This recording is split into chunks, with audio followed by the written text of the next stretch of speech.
going on, ladies and gentlemen? Jordan Sather here for Destroying the Illusion. And in this episode, I'm going to discuss with you climate change. Now, the reason I'm discussing climate change with you guys is a few reasons, actually.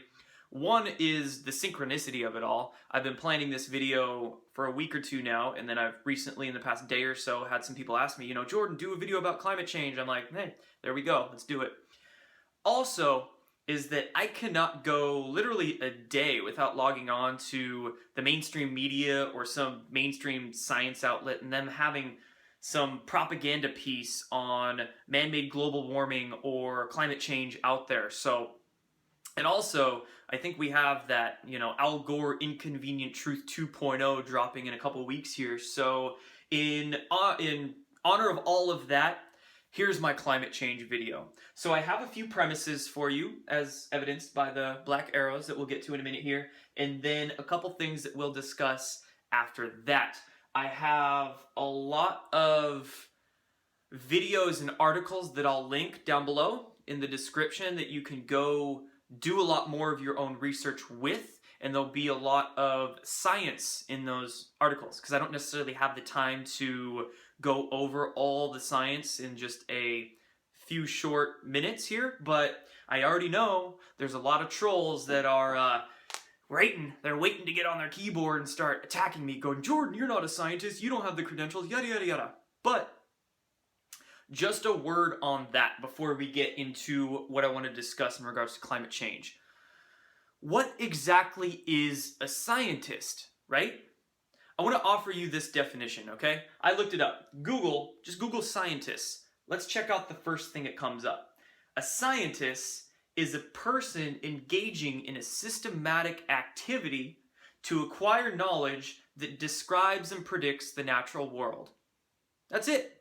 That's all a scientist is.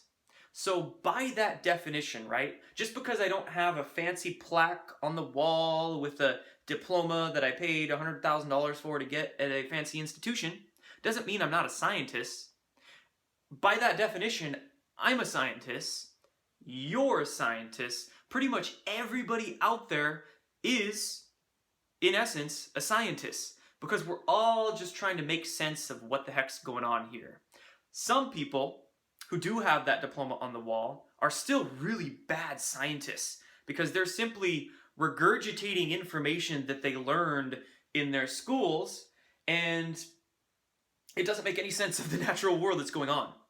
Other people, they might have not even gone to college, but they are fantastic scientists because they're connecting the dots and they're making sense of what's going on. So in honor of that, let's make some sense at what the heck's going on here in regards to climate change. My first premise, right? And again, everything I'm saying here is just what the conclusions that I've come to from my own personal experience, from the information that I've come across. I'm linking you the information I've come across so I don't sound crazy and nutso.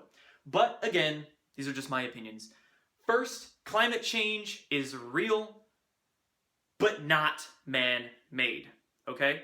There's this huge propaganda wave I'm seeing trying to tell us that humans are the cause of global warming, when, in my opinion, we are not. We are not the cause of it. But climate change is a very real phenomenon. You cannot doubt that there's so many changes going on. We're seeing a lot of heat records. Don't get me wrong, it's warm here in the Pacific Northwest right now. It's like 90 degrees. There's a bunch of fires in Canada. So things are hot. But things are also very cold. If you don't remember, just, very recently, there's been cold records broken all across the world. There's, it's August 8th right now. There's a giant cold front in the middle of summer that's hitting the East Coast right now. A lot of, I think, cold records are being broken. So not only are we seeing warming, we're seeing cooling. We're seeing a lot of changes go on. And it's not because of carbon emissions that are caused by us. They're caused by natural, earthly, and cosmic cycles, okay? These are natural cycles that have always existed. We've always had warming periods in our history on this planet, and we've also had cooling periods, okay? We've had periods on this planet that have been warmer than now in the past. But where were those humans emitting all that carbon, right? Why is man-made global warming, what I have MMGW on here, man-made global warming, blamed on us when a volcano emits many, many more times carbon dioxide in an output than we ever have on this planet in the industrial age? I got a lot of questions for this propaganda that they're throwing at us, right? So it's caused by natural, earthly, and cosmic cycles, both. Now I'm going to point you, again, I'm going to link a lot of extra content you guys can go check out in regards to these premises down below in the description of this. Greg Braden, awesome researcher, fantastic speaker too. He's one of the few guys that I can just sit there and like listen to the way he talks. He flows very well with the way he speaks. On his show Missing Links on the Gaia Network, his first episode was showing a lot of evidence that the Earth has always been through cycles of warming and cooling, and he gives a lot of good information about the cycles themselves. So I'm going to link that down below. Go check out his show Missing Links. I will also link some videos by another YouTube channel called Suspicious Observers. Now this is a channel that I've been following for a few years now actually, by a man named Ben Davidson. He's the one that runs the Suspicious Observers channel. Awesome scientist, puts a lot of fantastic information out there in regards to solar weather, astrophysics, and he has a couple great episodes on his YouTube channel on climate change. So I'll link a couple down below. Go check him out and go check his channel out because you'll learn literally a lot. He posts a lot of daily news updates on solar and cosmic weather. Good stuff. So there's a lot more evidence to search about this premise. Next premise that leads from the cosmic cycles spot is that the Earth is moving into a more energetic region of space. It's been known and said by many different, not only scientists, but even ancient cultures, indigenous cultures, that the Earth is moving into a different part of space. And this region of space is more energetic. And there's a lot of things going on in our whole solar system because of that. So one reason that the Earth is warming is because our whole solar system is moving into a different region of space. And not just the Earth is changing, but every single planet in our whole solar system is changing. We're seeing weird things happen with the poles of Saturn, weird hexagonal shapes, and I believe even like a glowing emitting from Neptune or something to that effect. Storms are getting worse on all the planets. The whole solar system is going through this metamorphosis. You know, I'm going to link an article from David Wilcock's website. This one's called The Transformation of the Solar System, where he describes all of these exact things I'm discussing. And he says that the Earth is moving into the photon belt. That's one way to put it, right? One form of the nomenclature you could say. You could say, a lot of people use the term ascension or use the term quantum jump and evolution. Whatever you want to call it, that's what's going on.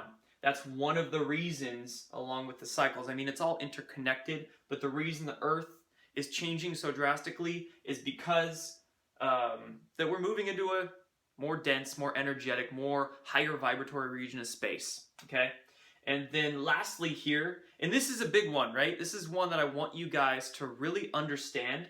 Just because you deny man-made global warming does not mean that you are denying the Earth being polluted as shit. And this is a big one. I mean, it's one of those subconscious programmings that we've undergone from all the propaganda, is that when you deny man-made global warming, a lot of people that are stuck in that conventional thinking will automatically assume that you're saying the Earth is fine, okay? The Earth is not fine, okay? But denying man-made climate change does not mean that you're not saying that there's a giant garbage patch in the Pacific Ocean the size of Texas. It does not mean that you're not saying that we dump far too many pesticides and herbicides into our environment when we make our food, and the Earth is not dying because of us, okay? Two very different things. The EPA sucks. It's literally what I wrote. It's one of the biggest polluters there is. And this is a big thing to understand, is that the EPA, a lot of people, even some truth seekers I found, they still hold on to that EPA as being a good entity when it's not. The EPA is run directly by scientists paid off by Monsanto, for instance, and a lot of other corporations. The EPA has allowed millions upon millions of gallons of toxic pesticides and herbicides into our environment. So saying the EPA is for the environment is like saying that Big Pharma is for your health. They're not. So that's a crucial premise to understand, right? Just because you deny man-made global warming does not mean you're not saying the Earth needs to be cleaned up and saved, okay? And now after these premises, let's get into why the man-made global warming lie, okay? Asking why is something that we don't do enough anymore. I feel that if we actually kept asking why, that we would be able to understand a lot more of what's going on this planet, right? I have a 4-year-old kid. He's in that why stage right now. Why? Why? Why? Why? That's the stage that we need to carry on into adulthood. But somewhere along the line, people stop. They give up. They don't ask why. They get information primarily from the education and the media corporations. Those are the two ways that the powers that be pump out a lot of their propaganda. They give it to us through the education system, and then they really hammer it home in our heads through media. People stop asking why. They just blindly accept what's given to them. But let's return to that state of childhood innocence and continue just asking why without blindly accepting. Why the man-made global warming? Why? Well, when you actually answer why, it makes a whole lot of freaking sense that the powers that be would do this, right? That would propagate that man-made global warming shtick. Number one, fear and guilt. It's easier to control a panicked, self-hating public. When people are in a sense of fear, it'll literally shut down the critical thinking centers of your brain and make you react. And often you react in a way that's not logical and not conducive to your own spiritual or physical growth or health, right? There's a big difference between reacting and responding. When you react, you're in that emotional fear stage. When you respond, that's being patient. That's giving yourself time to work through that initial emotion and then critically think about what you want to do. But most people don't respond anymore. They simply react out of emotion. And when they do that, they're a lot easier to control. And guilt. This is a big thing, right? This is a big thing that a lot of, well, organized religions and mainstream, you could say organized science use to control people is simply guilt, right?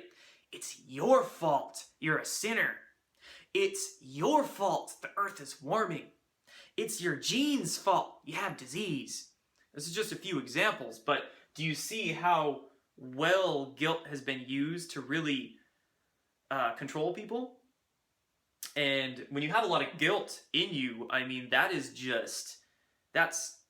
destructive to your own health. There's a lot of spiritual tension that occurs when you have guilt programmed into your consciousness. So it's easier to control a panicked, self-hating public. And this brings me to the PRS I have here. That stands for Problem, Reaction, Solution. So Problem, Reaction, Solution is it's a name that's been termed on how the elite essentially drive their agenda home in the public, right? Problem, reaction, solution.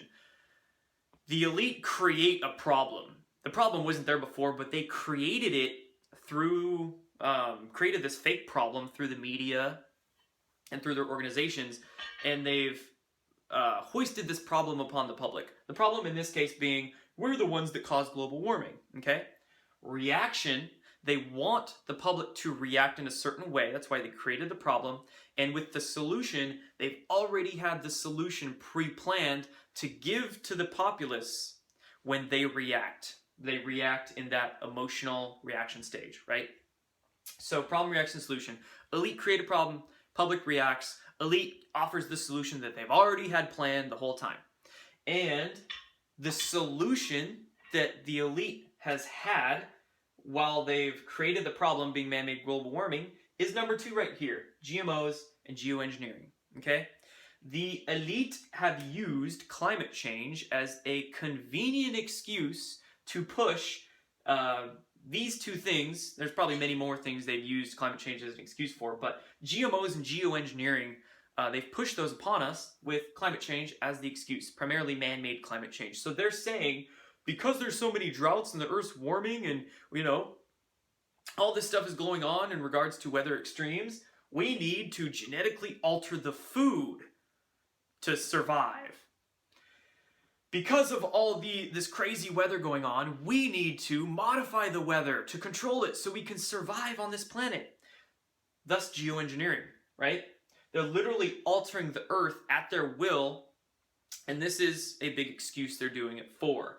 So they're completely just destroying our health and the health of our planet in the name of man-made global warming through the use of genetically engineering plants and through the use of spraying aerosols in the atmosphere. And let me tell you, these 2 agendas, the GMO agenda and the geoengineering agenda, they've been going on for decades. There's been, I believe NASA or NOAA, NOAA, the National Ocean and Atmospheric Agency or something to that effect, there have been documents stating that geoengineering is very real since the 1960s.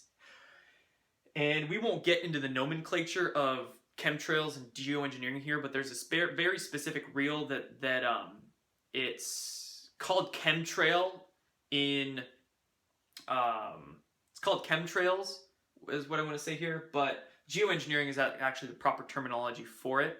So the elite can say that chemtrails are fake, but they can't say geoengineering is fake, right? And that's the reason they use those 2 different terms. So geoengineering is the proper terminology for it.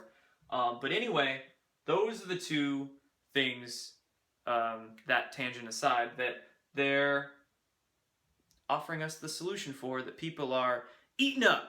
They're eating up, and they don't even realizing that they're literally eating it up, and it's killing them. And then number 3 here, this is a huge reason why that I don't think a lot of people connect with the climate change thing, but that's actually the free energy phenomenon, in that the reason man-made global warming is so propagated is because it promotes inefficient green energy technology while denying the free energy existence. And what I mean by that is that whenever we hear of, oh, climate change, because of climate change, we need to invest in all this green energy technology. That green energy technology involves wind energy, solar energy, and some other ones thrown in there, but it's all very inefficient, right? There's a lot of minerals that go into mining to create solar panels and to create the giant wind turbines. There's a lot of manpower that goes into building the infrastructure, right? So when it comes to green energy technology, they're not very efficient. I mean, solar cells have gotten a lot better in recent years, but it's nowhere near where free energy could be. So when the elite and the mainstream push the idea of climate change, they also push the idea of their green energy technologies, but they don't tell us how inefficient they are. And of course, they don't tell us about the reality of free 0-point energy devices that could very well exist and absolutely render wind power and solar power just useless, needless. We don't need that, okay? With 0-point energy technology. So the mainstream science institutions, they deny the existence of free energy technology, let alone even understanding it exists, and just all funnel their energy into green energy tech, right? So it's a giant smokescreen. Climate change offers a huge smokescreen into suppressing the concepts of free energy, okay? I hope you understand that point that I'm making here, but this is a big one that not a lot of people talk about when it comes to climate change. But the mainstream climate change model helps them keep free energy technologies suppressed, okay? And then lastly, just money. It's just money, man. Always boils down to money. Follow the money if you want to understand what's going on and why it's going on. And the elite, the powers that be, make a whole lot of freaking money on the man-made global warming lie because of carbon taxes. Now, this makes me really freaking happy that the Trump administration pulled out of those Paris Accords, because I believe I was reading just the other day in that because any of these countries that are signed up for these Paris Climate Accords or whatever, they're going to gauge how much carbon emissions a country is outputting. However they do that, I don't know. But they're going to gauge how much carbon emissions the whole country is emitting and then tax the population based upon that. And I read somewhere to the effect of it's going to be like thousands of dollars per family. That's ridiculous. I don't want to be paying an extra few $1,000s a year for something that was all propaganda in the first place, right? So when a lot of these environmentalists are angry at getting out of the Paris Accords and they're, again, supporting the EPA and all that jazz, it's due to ignorance. It's simply due to ignorance. So that's why this video is 21 minutes long. That's why I do all of these whiteboard reports and started this YouTube channel in the first place, because we need to get rid of the ignorance that's infecting the population and people don't even understand. The worst is when they think they're informed, but they're truly ignorant. You know, back to that discussion of scientists these days. But that aside, there is my video on climate change. If you've watched it this far, I thank you for dealing with my ranting for 22 minutes. Check out all the links that I'm going to link down below. Greg Braden, Suspicious Observers, David Wilcock.